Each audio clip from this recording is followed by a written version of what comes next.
In 1942, the American government was putting citizens and immigrants in camps just because of their race.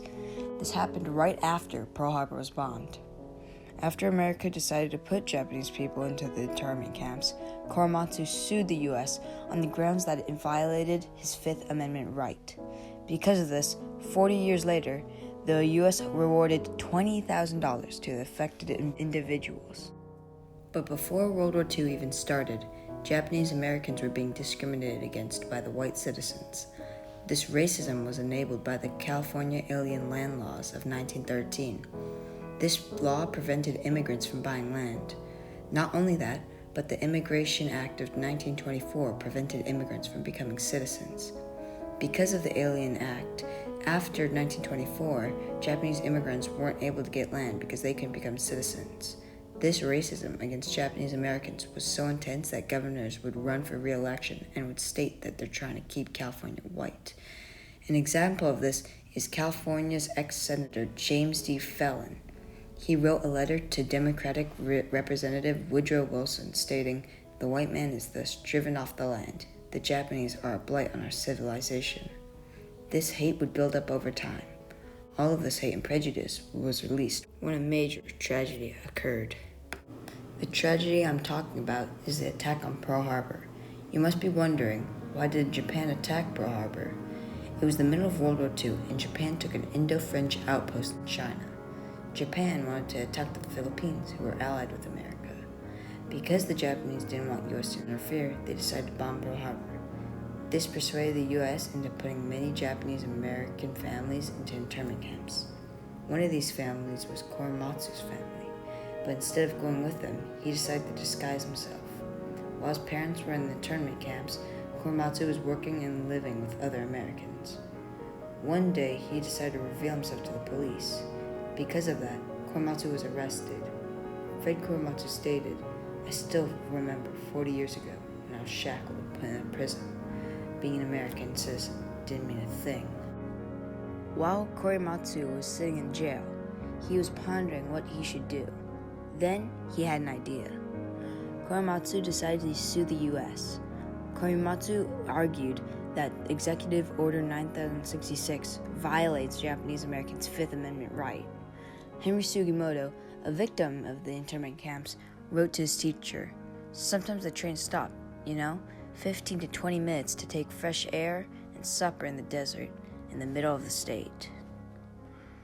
Already, before we got out the train, Army machine guns lined up towards us, not towards the other side to protect us, but like enemy, pointed machine guns towards us.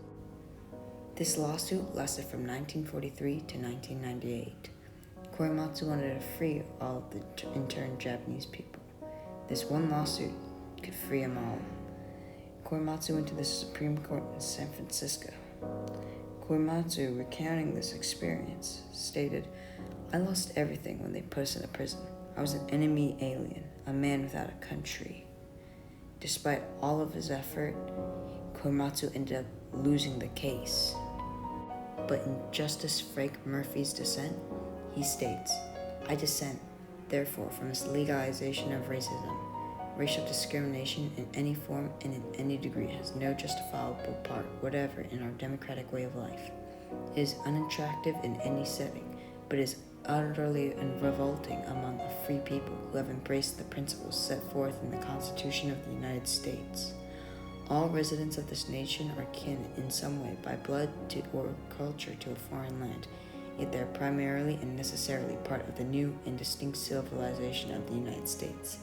They must accordingly be treated at all times as the heirs of the American experiment, and as entitled to all rights and freedoms guaranteed by the Constitution." After Korematsu lost, he still made effects. Japanese Americans that were considered loyal enough were allowed on the west coast of America. Korematsu kept a criminal record for hiding, but he had been able to free some Japanese Americans.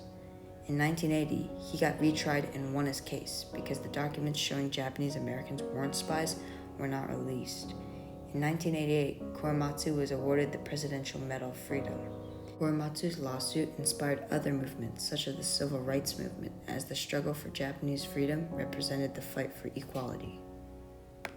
Korematsu affects us to this day. This topic changed politics because Executive Order 9066 was declared unlawful to imprison people because of their race. This topic influenced how people think about the government by showing the injustice of being forced to leave your home. After winning the case, Korematsu argued, if anyone should be doing any pardoning, I should be the one pardoning the government for what they did to the Japanese American people.